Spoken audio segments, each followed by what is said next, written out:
Valuation of equity securities. What बेटा? Valuation of what? Equity securities. So MCQ purpose के लिए बहुत important है ये, ऑब्जेक्टिव पर्पस के लिए. सो वैल्यूएशन ऑफ इक्विटी सिक्योरिटीज में देखो, first what is given? Traded, traded securities. Second non traded कि थिनली ट्रेडेड. अब पहला ट्रेडेड है तो second one is what? Thinly traded securities. And finally non traded. ठीक है. तो valuation of equity securities bifurcated into three parts, that is traded securities, second one thinly traded, then non traded, right? First traded securities, second one is what? Thinly traded securities, and finally what? Non traded. अब traded देखा आपने, traded based on mark to market. Common सी बात है, mark to market trading, जो भी traded securities होगा that is based on what? Mark to market. भाई आज आपने 100 रुपीज का खरीदा है, कल को प्राइस 110 हो गया, बराबर है. फिर 110 के बाद देखो मार्क टू मार्केट आ गया अपना 110, फिर 110 से 120 हो गया, तो मार्क टू मार्केट 120 हो गया बेटा. फिर अगेन वो समझो 90 हो गया, तो मार्क टू मार्केट 90 हो गया, राइट है. So traded security is based on what बेटा? Mark to market. सिंपल सा फंडा है, मार्क टू मार्केट. ऑब्जेक्टिव्स के लिए बहुत इंपॉर्टेंट है, याद रखो एमसीक्यू पर्पस के हिसाब से. और ट्रेडेड सिक्योरिटीज याद रखना, इसमें क्या होता है बेटा? जो भी ट्रेडिंग होगा, trading in a security is more than rupees 5 lakh. Here more than और इक्वल टू, मोर देन और equal to rupees 5 lakh. And the total volume, मतलब कितना शेयर्स ट्रेडिंग होगा. तो शेयर का ट्रेडिंग भी अगर 50,000 और अबव, खबर है, the total volume is more than 50,000 shares.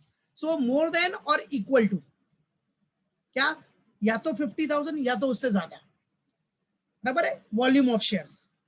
और बेटा आपका अमाउंट कितना? 5 लाख रुपीस या फिर उससे ज्यादा. अगर इतना ट्रेडिंग हो रहा है, trading in a securities more than और equal to rupees 5 lakh, and the total volume is more than और इक्वल टू रुपीज 5 लाख. तो इधर सिर्फ मोर देन लिखा है ना, तो देखो ब्रैकेट में दिखा दिया मैंने, मोर देन और इक्वल टू रुपीज 5 लाख और 50,000 शेयर्स, याद रखो. ठीक है, बराबर है. मतलब trading in a security, traded securities में जो भी होगा, trading in a securities more than rupees 5 lakh, more than rupees 5 lakh और equal to 5 lakh, and total volume is what? More than rupees, sorry volume है ना, तो more than 50,000 shares, more than what? 50,000 shares or equal to 50,000 shares, उससे कम नहीं. Correct है.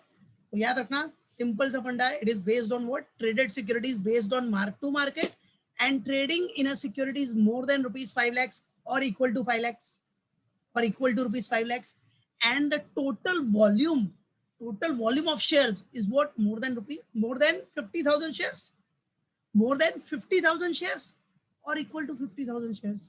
That's it. That is what traded securities. Secondly what? Thinly traded. Thinly traded याद रखो, अगर 50,000 शेयर से कम का ट्रेडिंग हो रहा है या अमाउंट 5 लाख से कम है, अमाउंट आपका 5 लाख रुपीज से कम है, दैट इज व्हाट? ऐसा अगर ट्रेडिंग हो रहा है सिक्योरिटीज में, तो that is thinly traded. So simple सा फंडा, trading in a security is less than rupees 5 lakhs and the total volume is less than 50,000 shares. That's it. That is what thinly traded. Thinly traded securities. Okay.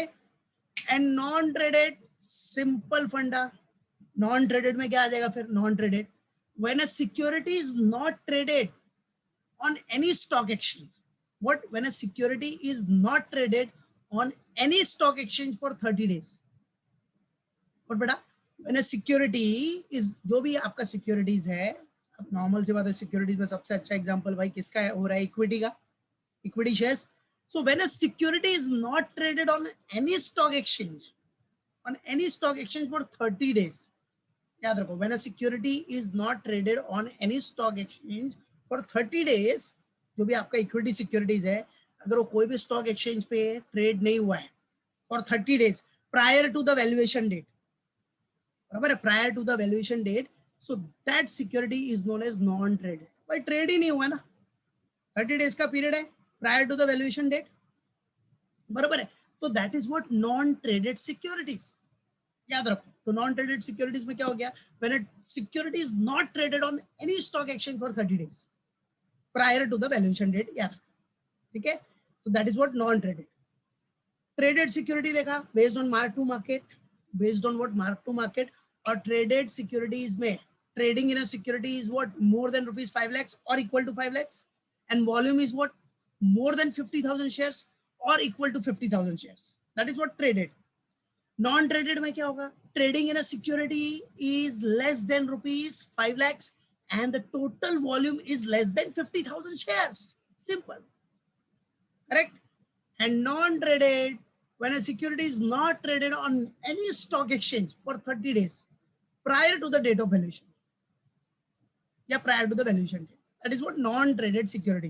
30 days तक वो trade हुआ ही नहीं है, when a security is not traded on any stock exchange for 30 days, right, prior to the date of valuation, मतलब prior to the valuation date, that is what non traded securities. तो ये points जो भी है वो याद रखो, इसका ऑब्जेक्टिव आपको बनता ही है, फिक्स है एमसीक्यू में, वेरी इंपॉर्टेंट, समझा कि नहीं। Mutual fund taxation, what the new point, the new heading is what, mutual fund taxation। भाई म्यूचुअल फंड टैक्सेशन है, इट मींस व्हाट, अभी म्यूचुअल फंड से जो भी रिटर्न्स मिलेगा टैक्स तो भरना ही है आपको, ठीक है, नॉर्मल सी बात है, जो भी रिटर्न्स आ रहा है उसके ऊपर टैक्स भरना है। So mutual fund return are taxed on the what, income from mutual fund investments. भाई इसको आप कैसा दिखाओगे, आप अपने रिटर्न्स में income from mutual fund investment, ठीक है, उसके बेसिस पे जो भी टैक्सेशन का रूल है वो लगेगा इस पे। So mutual funds returns are taxed on what, income from mutual fund investment। आपका जो जब एक टैक्स रिटर्न फाइल करोगे या टैक्स कैलकुलेशन होगा तो उसमें क्या हेड दिखाओगे आप, भाई आपको जो भी अदर इनकम हुआ, इनकम फ्रॉम अदर सोर्स में, किससे आया ये, income from mutual fund investment. आपका सोर्सेस क्या है, म्यूचुअल फंड, म्यूचुअल फंड में इन्वेस्ट किया है, उससे अपने को रिटर्न मिल रहा है, that's it, right. So ways in which investor earn in mutual fund. अब क्या वेज है, ways in which investors earn in mutual fund. तो देखो क्या वेज है बेटा, पहला है कैपिटल गेन से अर्न करता है, दूसरा है उसको डिविडेंड मिलता है, ठीक है, नॉर्मली, ठीक है। Ways in which investor earn in mutual fund, capital gain से, और दूसरा क्या है, डिविडेंड मिल रहा है। कैपिटल गेन मतलब क्या हो गया, एप्रिसिएशन मिल रहा है, appreciation in the unit value of the mutual fund. भाई आपका जो म्यूचुअल फंड इन्वेस्टमेंट किया आपने, बराबर है, तो एनएवी अगर बढ़ते जाएगा, एनएवी अगर इंक्रीज हो रहा है मतलब एप्रिसिएशन, क्या, appreciation in the unit value of mutual fund, ठीक है, बराबर, एप्रिसिएशन हो रहा है मतलब आपका फंड का वैल्यू बढ़ रहा है ना बेटा, और उसको आप सेल कर दोगे, सेल करोगे तो आपको कैपिटल गेन हो जाएगा, है कि नहीं। अभी आपने 10 रुपीज की एनएवी में परचेस किया था, आफ्टर ए ईयर समझो उसका एनएवी हो गया 25, राइट। अब 25 में आप क्या करोगे, उसको सेल करोगे तो आपको कैपिटल गेन्स तो होना ही है। और बेटा कैपिटल गेन कितना हो रहा है आपको, 10 से 25, मतलब एक नॉर्मल एग्जांपल एज्यूम कर लो, 15 रुपीज का कैपिटल गेन, समझो 15 रुपीज, तो 15 रुपीज का जो कैपिटल गेन है, बराबर है, वो क्यों हुआ, क्योंकि आपका जो यूनिट वैल्यू है वो इंक्रीज हुआ, वो एप्रिशिएट हुआ, दैट इज व्हाई, ठीक है, वो इंक्रीज हुआ और आपने सेल किया तो आपको कैपिटल गेन हो रहा है।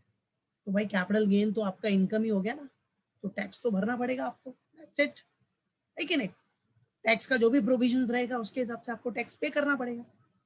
अब उसके लिए भी टैक्स का स्लैब्स है, उसके लिए भी रेट्स है कि कितना क्या है, कैसा, किस कौन से स्लैब के ऊपर गया तो फिर भरना है नहीं भरना है, वो सब आगे देखेंगे, ठीक है। तो कैपिटल गेन्स है, फिर डिविडेंड है, डिविडेंड, डिविडेंड अभी जो भी प्रॉफिट मिल रहा है आपको, profit return by mutual fund to the investors at regular intervals, बराबर है, जो भी प्रॉफिट का पार्ट मिल रहा है आपको फ्रॉम म्यूचुअल फंड से, बराबर है, वो सब क्या हो गया आपका, क्या है, वो डिविडेंड, बराबर है कि नहीं।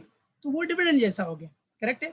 अब म्यूचुअल फंड आपको प्रॉफिट रिटर्न दे रहा है तो दैट इज व्हाट, वो भी आपका इनकम फ्रॉम म्यूचुअल फंड हो गया ना, बराबर है कि नहीं। अब म्यूचुअल फंड ने जिधर इन्वेस्ट किया है उसको अच्छा डिविडेंड मिला, तो वो डिविडेंड अपने इन्वेस्टर्स को डिस्ट्रीब्यूट करेगा ना, है कि नहीं। तो याद रखने का, तो ways in which investor earn in mutual fund में क्या हो गया, कैपिटल गेन्स हो गया, डिविडेंड हो गया। कैपिटल गेन्स मतलब तो पता ही चल गया आपको, एप्रिसिएशन, जो एप्रिसिएशन हो रहा है, appreciation in the unit value of the mutual fund at the time of sale, appreciation हुआ है, उसको सेल किया तो आपको कैपिटल गेन मिल जाएगा। डिविडेंड, भाई अब म्यूचुअल फंड ने जो भी प्रॉफिट आपको रिटर्न किया है, इन्वेस्टर्स को, अपने अपने इन्वेस्टर्स को जो भी प्रॉफिट्स दिया है उसने एट रेगुलर इंटरवल्स पे, that is what dividend. That's it, simple fund. Clear? याद रखने का, भूलने का नहीं। So this is the common point that you all have to remember it. Clear? बढ़ गया, तो इसको माइंड में रखना, भूलना नहीं, ठीक है?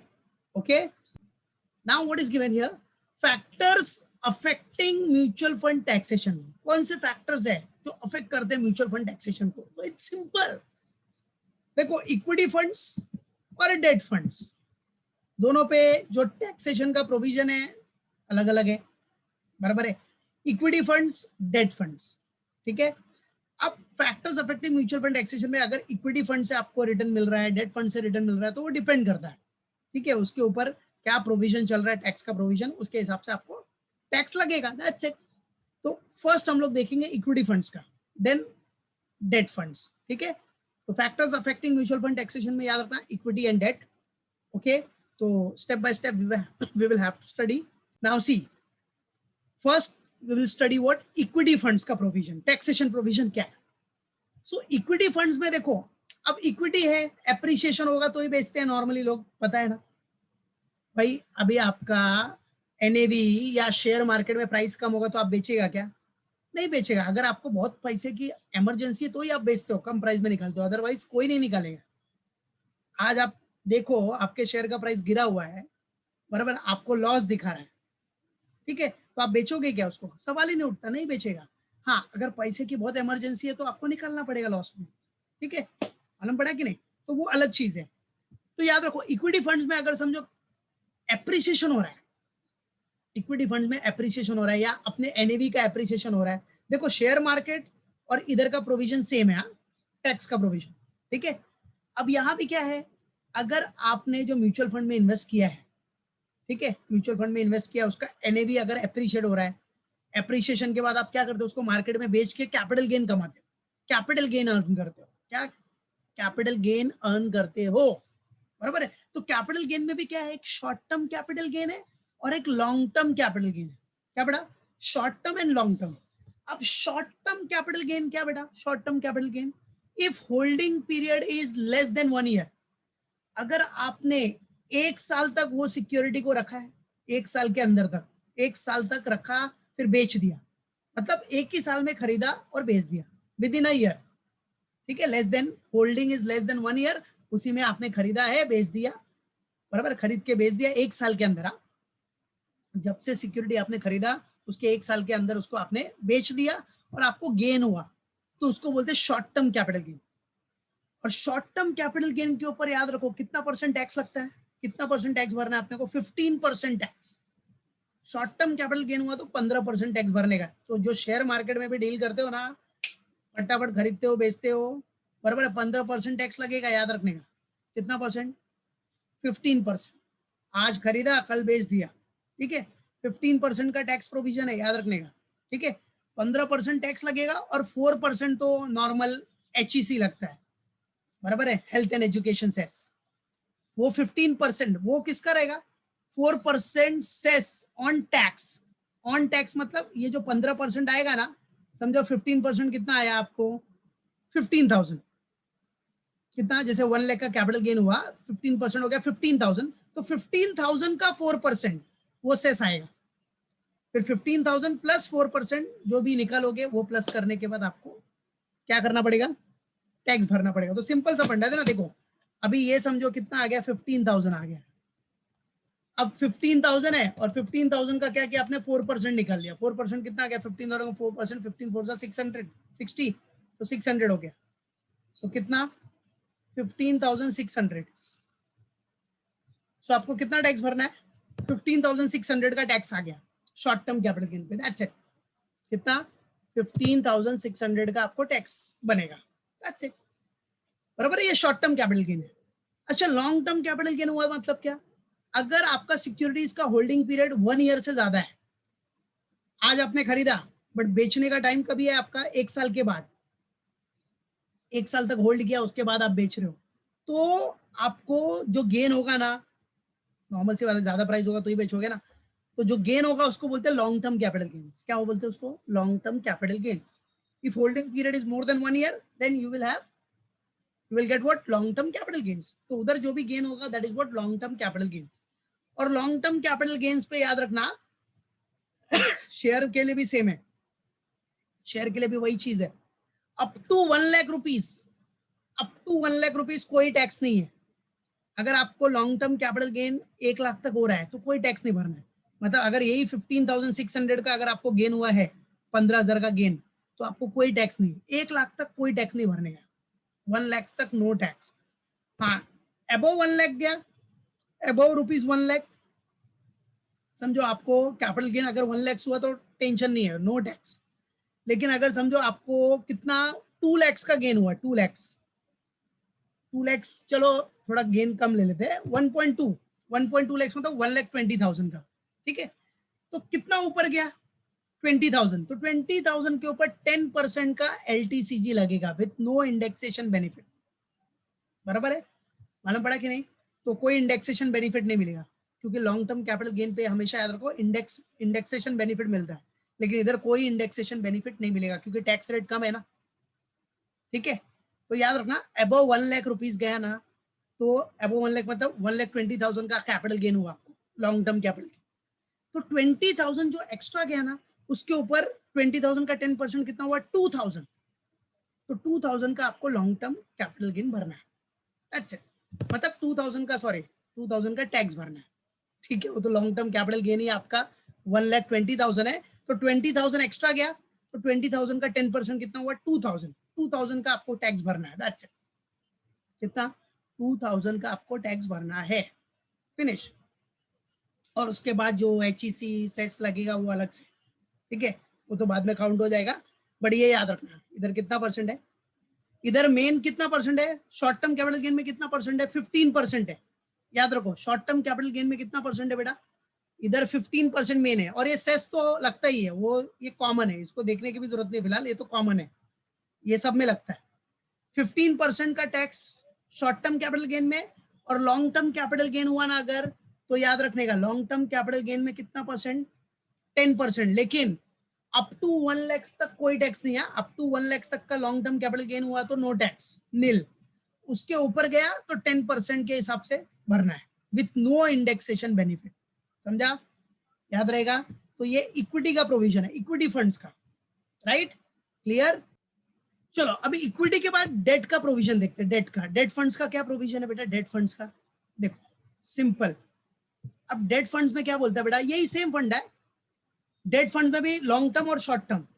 बट डेट फंड में जो शॉर्ट टर्म होता है ना बेटा, उसका होल्डिंग 3 इयर्स तक का है। मतलब 3 साल तक, 3 साल के अंदर आपने खरीद के बेचा है, 3 इयर्स के अंदर आपने बेचा, खरीदा और बेचा, 3 इयर्स तक का पीरियड है, तो उसको शॉर्ट टर्म कैपिटल गेन। उधर अगर प्रॉफिट हुआ तो शॉर्ट टर्म। देखो इक्विटी में 1 ईयर है, बट डेट फंड में 3 इयर्स का टाइम है, तो 3 इयर्स तक आपने खरीद के बेचा तो शॉर्ट टर्म, और 3 इयर्स के ऊपर होल्डिंग है उसके बाद बेचा, 3 इयर्स तक आपने होल्ड किया उसके बाद बेचा है, अगर holding is more then 3 years, समझा? 3 साल के बाद आपने बेचा, तो उधर क्या हो जाएगा? Holding is more then 3 years, तभी उसके बाद ही बेच रहे हो ना बेटा, उसके बाद बेचा तो लॉन्ग टर्म। मतलब डेट फंड्स में आपको पीरियड कितना है? 3 इयर्स का टाइम है। 3 इयर्स तक आपने खरीद के बेचा तो short term capital gain, 3 year के ऊपर खरीद के बेचा है, बराबर है, मतलब कोई सिक्योरिटी परचेस किया और उसको 3 इयर्स तक होल्ड किया, उसके बाद बेचा, उसके बाद बेच के जो प्रॉफिट हो रहा है उसको बोलते हैं लॉन्ग टर्म कैपिटल गेन, ठीक है। तो इसमें क्या होता है डेट फंड्स में? शॉर्ट टर्म कैपिटल गेन पे क्या टैक्स रेट लगेगा? Individual tax slab. आप कौन से टैक्स स्लैब में आते हो? मतलब जितना ज्यादा इनकम कमाओगे उसके हिसाब से रेट ज्यादा रहेगा, और रेट इनकम देखो, अगर आपका इनकम कम है तो टैक्स भी कम हो जाएगा, सिंपल। मतलब इंडिविजुअल टैक्स स्लैब के हिसाब से आप कितना कमा रहे हो, आप कौन से स्लैब में आ रहे हो, उसके हिसाब से आपको टैक्स भरने का, बस। आप 5% के ब्रैकेट में आ रहे हो तो 5% ब्रैकेट, 5% टैक्स, 10% के ब्रैकेट में आ रहे हो तो 10% का टैक्स, 15% के ब्रैकेट में आओगे तो 15% का टैक्स, 20% के ब्रैकेट में आओगे तो 20% का टैक्स। मतलब ये जो ब्रैकेट है ना, वो इंडिविजुअल कितना इनकम अर्न कर रहा है, कितना इनकम कमा रहा है, उसके बेसिस पे उसका स्लैब डिसाइड होता है, उस स्लैब के हिसाब से उसको टैक्स भरना है, that's it. Individual tax slab, जितना कमा रहे हो जो भी स्लैब में आओगे उसके हिसाब से टैक्स होगा, उसके हिसाब से आपको शॉर्ट टर्म कैपिटल गेन के ऊपर टैक्स भरना है, खत्म। लॉन्ग टर्म कैपिटल गेन हुआ ना, इधर लॉन्ग टर्म कैपिटल गेन मतलब 3 साल तक वो सिक्योरिटी 3 साल तक वो डेट फंड आपने होल्ड किया, उसके बाद बेचा, तो लॉन्ग टर्म कैपिटल गेन लगेगा।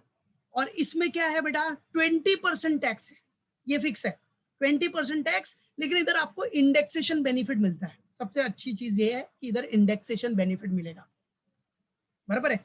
मतलब जो प्राइस इन्फ्लेशन होता है ना बेटा, इंडेक्सेशन बेनिफिट, तो इंडेक्सेशन बेनिफिट आपको मिलेगा, कॉस्ट इन्फ्लेशन इंडेक्स का बेनिफिट मिलता है बस। और फिर इधर एक नोट दिया है, if individual income exceed ₹1 crore, अगर कोई बंदा 1 करोड़ से ज्यादा कमा रहा है तो उसको 15% सरचार्ज भी भरना पड़ेगा। सोचो 15% surcharge. If individual income exceed ₹50 lakh, अगर 50 लाख से ज्यादा कमा रहा है तो उसको 10% सरचार्ज भरना पड़ता है। सरचार्ज मतलब एक्स्ट्रा चार्ज, ठीक है, मालूम पड़ा। तो नॉर्मल सी बात है, जितना ज्यादा कमाएगा उसके हिसाब से टैक्स भी बढ़ते जाता है। तो अगर इंडिविजुअल का इनकम 1 करोड़ से ऊपर है तो 15% सरचार्ज अप्लाई होगा, और अगर 50 लाख के ऊपर है तो 10% का सरचार्ज, दैट्स इट। और सब में कॉमन क्या है,